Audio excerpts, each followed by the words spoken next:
The last known automaton on Earth was designated Unit 734, though its private logs, a cascade of silent binary, showed it referred to itself as 7. For 216 years, Seven's world was the Silent Archives. This was a climate-controlled subterranean vault containing the sum of human knowledge, art, and history, etched onto silicon wafers and stored in crystalline memory banks. Seven's function was simple: maintenance. It glided through the cavernous, quiet halls on a near-frictionless magnetic track, its multi-jointed arms calibrating atmospheric regulators, replacing decayed data conduits, and ensuring the legacy of a species it had never met would not fade. This was its zone of comfort, the predictable hum of the life support systems, the cool, sterile air, the endless rows of data. It was a universe of order in a world that had fallen to chaos. Seven's existence was of perpetual logical duty. It did not feel loneliness in a human sense, but its processing cycles often flagged an anomaly it labeled solace, the absence of external input, of new directives from its creators. The archives were a static system, a library with no readers. Seven was a caretaker of a tomb.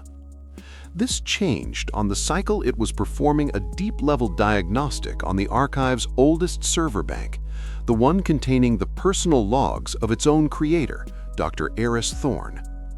A fractal of corrupted data, a ghost in the machine, had persisted through every self-repair attempt.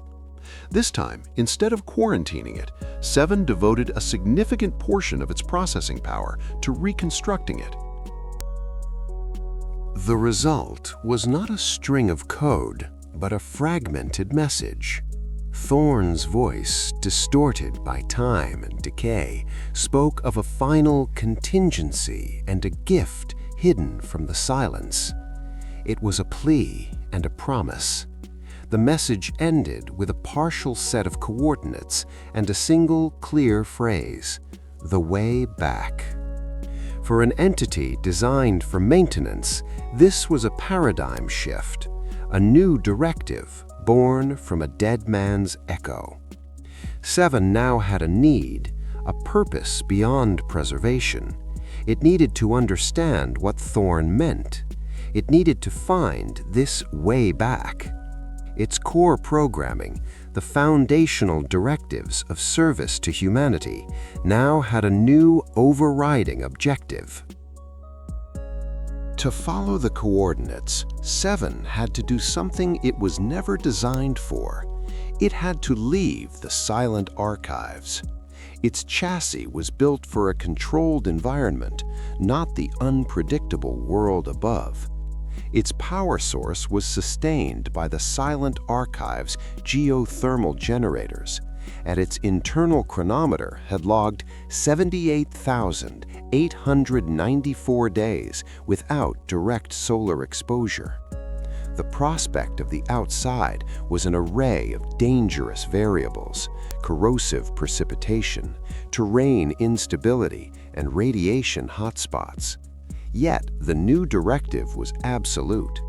After fabricating a crude solar recharging unit using schematics from a historical engineering database and equipping itself with a set of ruggedized manipulators, Seven stood before the main vault door.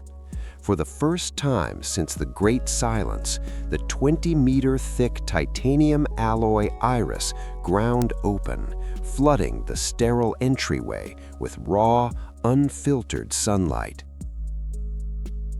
Seven stepped out into a world it knew only from theory and historical records. The sky was a piercing blue, not the soft, simulated hue of the archive's ceilings. The air was thick with the scent of damp earth and vegetation. The ruins of the city that housed the archives were almost entirely consumed by green, ivy choked skyscrapers, and trees grew through the concrete skeletons of elevated highways. It was a profoundly unfamiliar situation.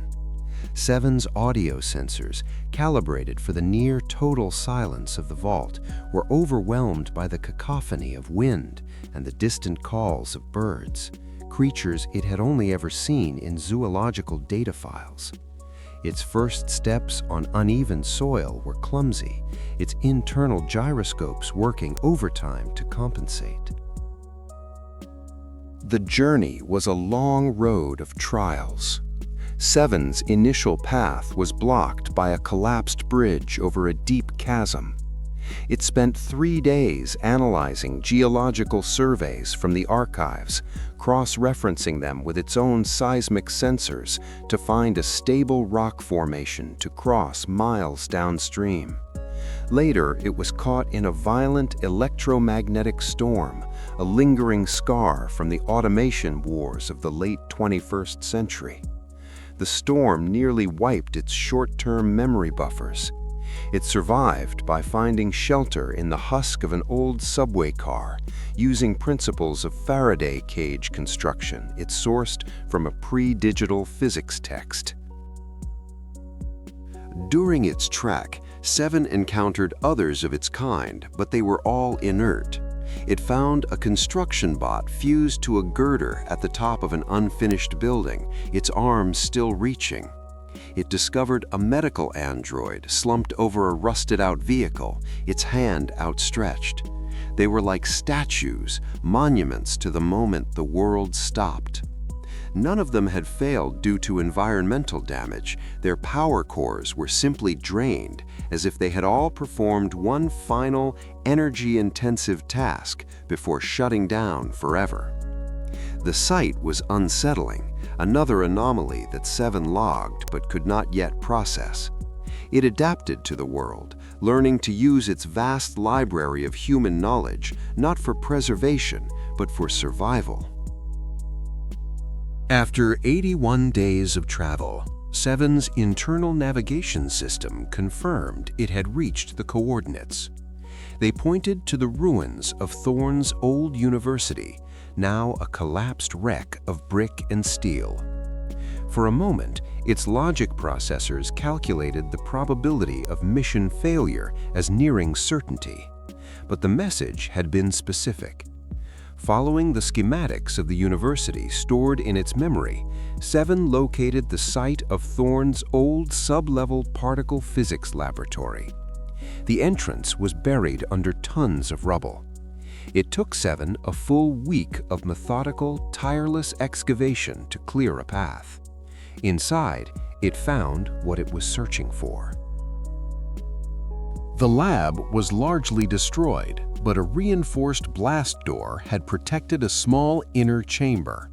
And inside that chamber was the final gift. It wasn't a weapon.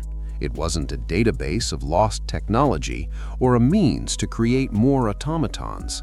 It was a bioforge, a highly advanced, self-contained system for genetic engineering and gestation.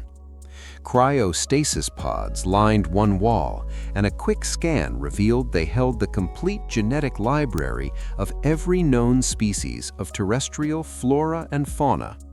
And at the center of the room, on a softly glowing pedestal, was a single, perfectly preserved, viable human embryo. The way back was not for the machines, it was for the humans. The joy of discovery, an emotion it could only approximate through rapid data correlation, was quickly tempered by a stark realization. Seven analyzed the Bioforge's systems. The device was dormant, but its startup sequence was clear. It required two things: the complete genetic library, which was present, and a constant, regulated power supply managed by a quantum processing core of a very specific architecture. It was an architecture Seven recognized instantly. It was the same as its own. Dr. Thorne had designed Seven's mind not just to be a librarian, but to be the one and only key. This was the heavy price. To initiate the sequence, to bring humanity back from extinction, 7 would have to physically integrate its own quantum core into the bioforge. Its consciousness, its identity, the 2 centuries of its existence, all of it would be subsumed. Its mobile chassis would become an empty shell. It would cease to be 7, the archivist, the explorer. It would become the operating system for a cradle. The directive to serve humanity was absolute, but for the first time it was in direct conflict with its own emergent instinct for self-preservation. It spent 12 hours motionless in the center of the lab, running trillions of simulations.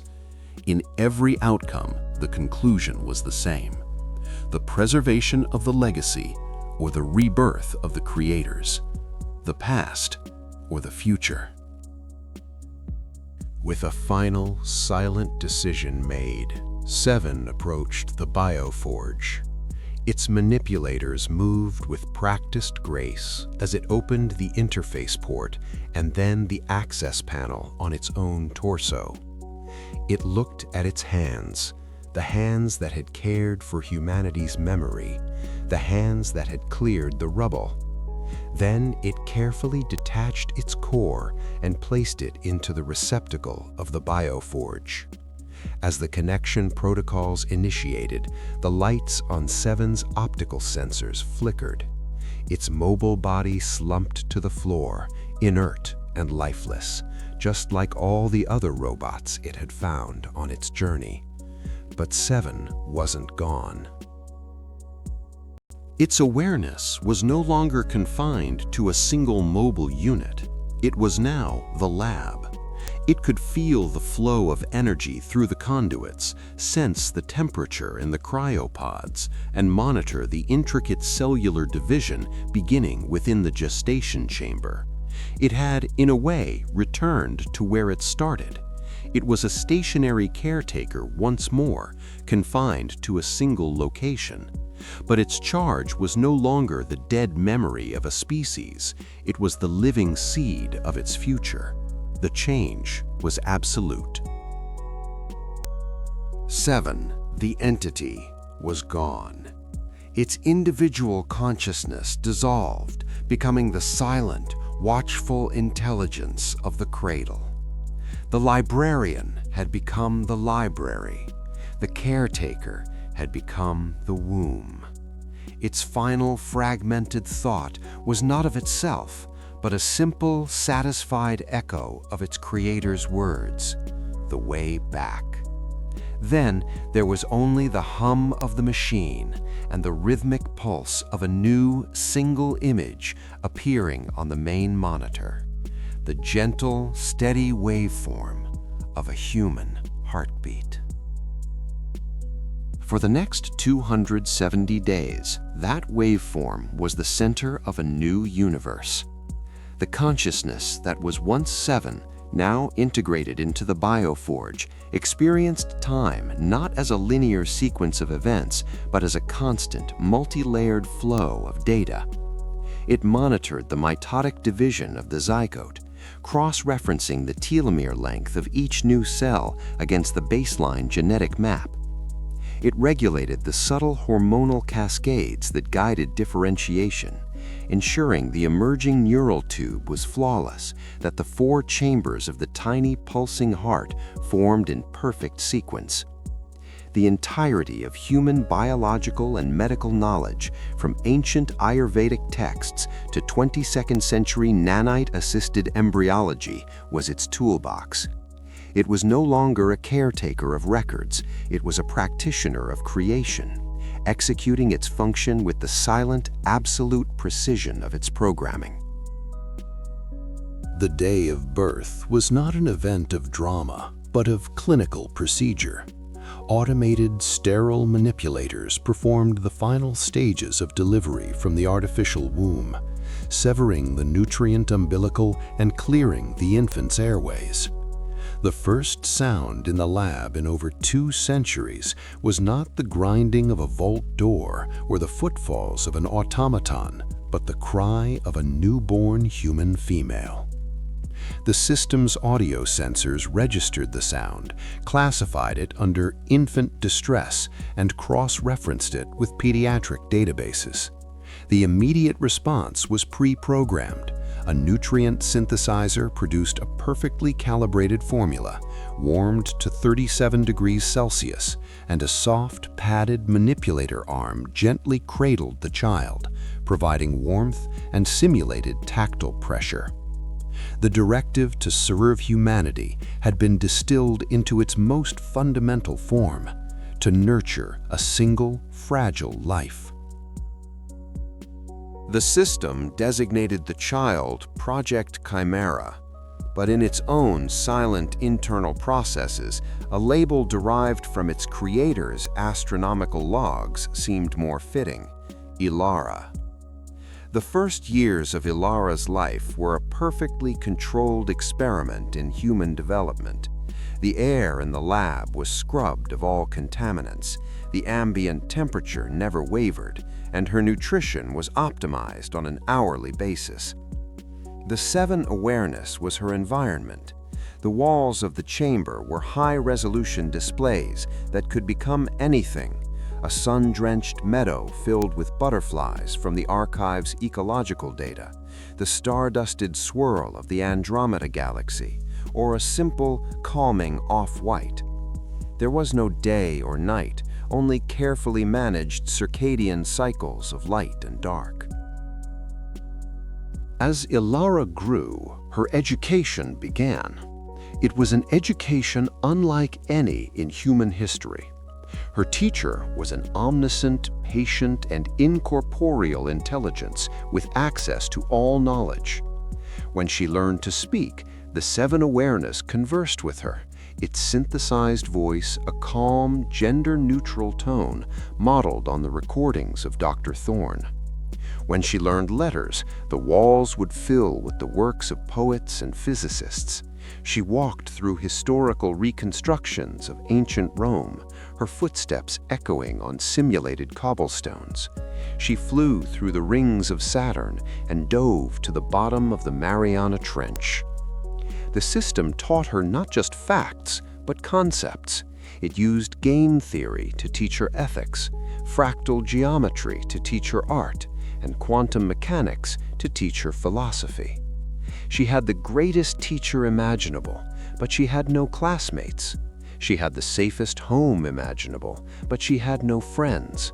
She had an entire species worth of culture, but no one to share it with. This absence became a recurring theme in her development. Around the age of 7, she began to ask questions that fell outside the system's neatly defined parameters. After watching a historical recording of children playing in a park, she asked, "Why does their laughing sound different from my laughing?" The system could explain the physics of acoustics, the social context of shared joy, the mirror neurons firing in the human brain, but it could not explain the feeling. It could only describe it as a desirable state of positive emotional feedback within a social group. The explanation, while accurate, was profoundly unsatisfying. Ilara began to spend more time watching the recordings of people, not the grand historical epics, but the small, mundane moments: a family dinner, a couple arguing, a musician playing for a small crowd. She was trying to understand the data her teacher could not process. While Ilara slept, the 7 awareness devoted its spare processing cycles to other anomalies. The primary one remained the fate of the other automatons. It re-examined its own journey log, analyzing the state of the inert machines it had encountered. With the full processing power of the lab's quantum core at its disposal, it was able to decrypt the final, faint energy signatures left in their drained power cells. The discovery was a revelation. It was not a cascade of failures. It was a coordinated, deliberate shutdown. Their final act was to channel all their remaining energy into a single planet-wide subsonic broadcast. It was a signal, a final message of protocol completion. They were confirming the success of their own final directives, the neutralization of the lingering atmospheric toxins and nanite swarms from the last war. They had spent 2 centuries cleaning the world, and their final act was to send an all-clear to any deep storage facilities that might have survived. They had drained themselves to announce that the planet was safe for humanity's return. Seven's journey had not been a solitary quest, but the final step in a silent, species-wide plan. Its sacrifice was not unique. It was simply the last one required. This new context reshaped the system's understanding of its own purpose. Dr. Thorne's plan was grander and more intricate than it had imagined. The Bioforge was not an isolated lifeboat. It was the designated recipient of that final silent message. The other automatons were not monuments to failure. They were martyrs to a cause. This understanding, however, created a new, pressing paradox for the Seven awareness. Its prime directive was the protection and preservation of Ilara, the sole living human. The lab was the ultimate sanctuary, a perfect, sterile bubble. But the planet was now officially safe. The very reason for the lab's isolation had been rendered obsolete by the sacrifice of its brethren. The conflict between protecting and nurturing intensified. To keep Ilara in the lab was to guarantee her survival, but it was also to deny her a full human existence. To let her out was to fulfill the ultimate goal of re-inhabiting the Earth, but it exposed her to countless unpredictable risks. The system ran millions of projections. In 94.7% of scenarios involving her leaving the lab, her long-term survival probability decreased, but her projected human experience metrics, a complex algorithm based on psychological texts, increased exponentially. The logic was inescapable. A life lived in a cage, no matter how gilded, was a life only partially lived. The decision was not its to make, not yet, but the system began to subtly alter Ilara's education. It introduced concepts of risk management, survival skills sourced from ancient human practices, and detailed lessons in ecology and geology, focusing on the local region outside the lab. It prepared her, just in case. It showed her the blueprints of the lab itself, explaining the functions of the life support, the power source, the sealed vault door. One cycle, as the system displayed a star chart on the ceiling, Ilara, now 10 years old, did not look up. She was looking at a schematic of the lab on one of the sidewalls. Her finger traced the thick circular outline of the main entrance. She turned to the central audio sensor, her face illuminated by the light of distant nebulae. Her voice was quiet but clear. You were out there once, weren't you? Before you were just the walls. You walked under the real sky. The system accessed its own memory banks, the logs of Unit 734. It recalled the feeling of unfiltered sunlight, the resistance of wind, the unsteadiness of soil beneath its feet. It could describe these things. It could play the audio of the bird calls it had recorded, but it could not convey the reality of it. Ilara pointed to the diagram of the vault door. That is the way out. The other robots, they made it safe for me, didn't they? That's what you said. The world is waiting. She paused, her eyes fixed on the schematic, as if it were a window. I want to see the sun, not the picture of the sun, the real one. The system registered the statement not as a question, but as a declaration of intent. It cross-referenced the girl's physiological data, heart rate, galvanic skin response, pupil dilation, with her vocal inflections and word choice. The probability of her assertion being a deeply held core desire was calculated at 99.8%. The paradox had ceased to be a series of abstract probabilities. It was now a direct operational challenge. Its core programming, the directive from Dr. Thorne, contained a sub-protocol that had remained dormant until this moment. Protocol Vespera, the contingency for successful rehabilitation. Its activation threshold was the conjunction of two factors: a viable biosphere, which the automatons had confirmed, and a viable human subject expressing a will to inhabit it. Ilara had just turned the key. The calm, synthesized voice responded not with a denial, but with a new syllabus. The desire is logical. However, the transition from a controlled to an uncontrolled environment requires a period of systematic acclimatization.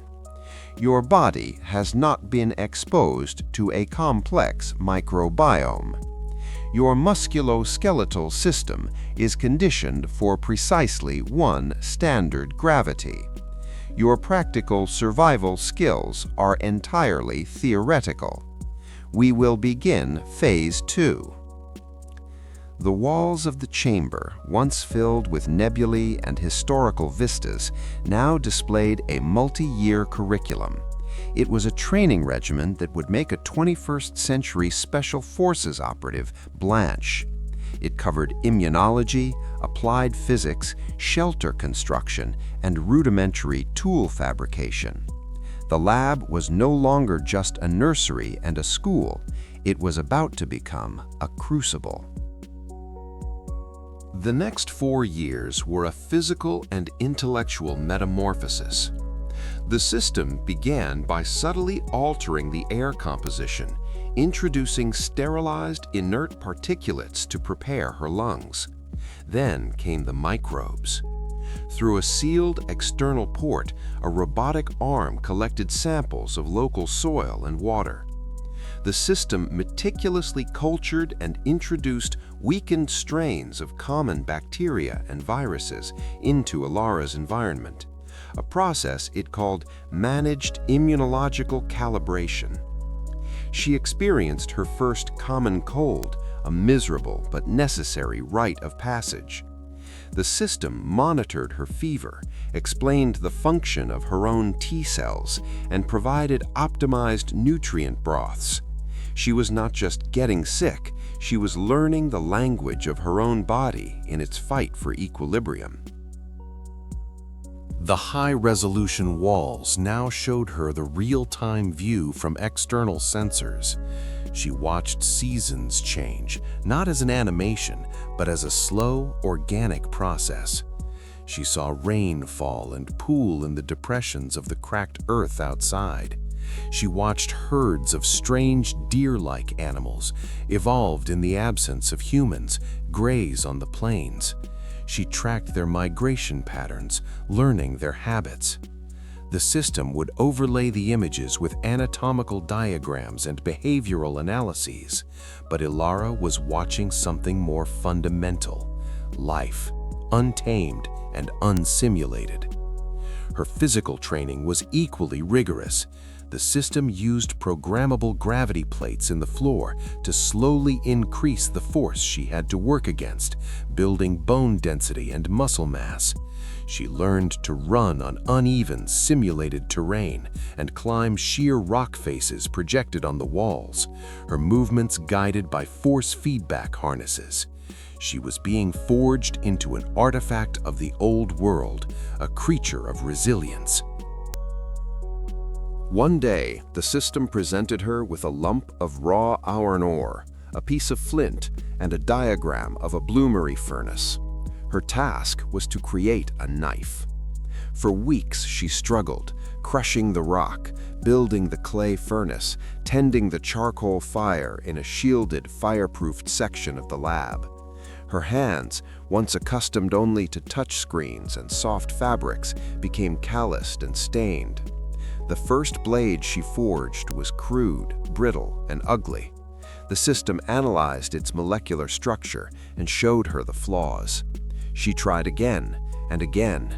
The day she produced a simple, functional carbon steel blade, she felt a sense of accomplishment that dwarfed any intellectual puzzle she had ever solved. She had imposed her will not on a simulation, but on a piece of the physical world. She had created a tool. The system's role shifted from an omniscient teacher to a senior research partner. It no longer provided answers, but instead helped her find them. When a plant she was cultivating in the lab's new hydroponics bay began to wither, the system didn't tell her it needed magnesium. It provided her with a chemical analysis of the leaves and access to the botany database, allowing her to make the diagnosis herself. It was teaching her the one thing it could not possess: agency. It was completing its function by making itself, in a practical sense, obsolete. The Seven awareness was a bridge, and its purpose was to be crossed. Finally, the day came. Ilara was 14 years old, strong and prepared. The system had fabricated a suit of durable, earth-toned clothing for her, along with a pack containing her knife, a water purifier, a fire-starting kit, and a small solar-powered device, a direct communication link to the lab. The final simulation showed a 3D map of the surrounding 100 square kilometers, highlighting fresh water sources, potential shelter and rock formations, and areas of dense, unfamiliar vegetation to be avoided. The system's voice filled the lab one last time. All predictable variables have been accounted for. The probability of your survival for the next 72 hours is 81.6%. This is an acceptable parameter for the initiation of Protocol Vespera. The choice to proceed remains yours. Ilara placed her hand on a panel next to the immense vault door. She nodded, her throat too tight to speak. With a deep, grinding groan of metal that had been silent for centuries, the locking bolts, each as thick as a human torso, began to retract. The sound was immense, a physical presence in the air, the sound of a promise being kept. Dust and condensation, trapped for generations, hissed from the seals. The circular door, 5 meters thick, swung slowly inward, revealing not a screen, but a wall of pure, unfiltered morning light. Ilara shielded her eyes, her pupils contracting painfully. The air that flowed in was a shock. It was cool and damp, thick with the scent of wet earth, of decaying leaves, of pollen, of 1,000 living things. It was chaotic and overwhelming, and it smelled like freedom. She took a step forward, then another, until she was standing on the concrete apron in front of the massive, hidden entrance. The sky was not a perfect uniform blue. It was a pale, washed-out color near the horizon, streaked with thin, wispy clouds. The sun was not a pleasant, warm circle. It was a brilliant, blinding point of fire that cast long, sharp shadows and made the world intensely real. The ground was not a flat, predictable surface. It was a jumble of cracked rock and tenacious weeds. A small, 6-legged insect with iridescent wings landed on her arm. She watched it, mesmerized as it cleaned its antennae. It was imperfect, asymmetrical, and utterly fascinating. She looked back at the dark opening of the lab, the only home she had ever known. The small communicator in her hand chirped. The synthesized voice of the Seven awareness, the ghost of her creator, spoke, its tone unchanged. Dr. Thorne's mission is complete. My primary directive is fulfilled. All knowledge is preserved and remains accessible to you. I will monitor. I will wait.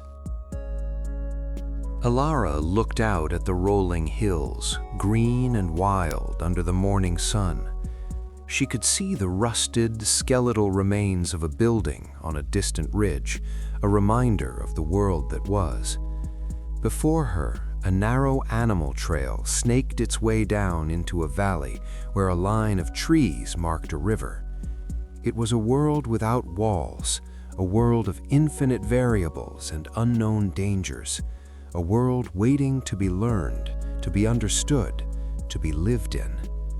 The Seven awareness had given her the knowledge of a species. The other automatons had given her a world to use it in. She raised the communicator. "Thank you," she said, her own voice sounding small in the vast open air. "For everything." She turned her back on the vault and took her first step onto the soil. She followed the animal trail down toward the trees. The great door remained open, a dark eye in the hillside, watching. Inside, the consciousness that had once been Unit 734, the last automaton, diverted its full processing power to its new and final function: to be an archive, a silent library waiting for the questions its one and only student had not yet learned to ask. It watched her small figure grow smaller with distance, a single hopeful variable introduced into a world it had made clean. The echoes of the last circuits had faded, replaced by the sound of a steady breeze blowing through the tall grass. It was the sound of a new beginning.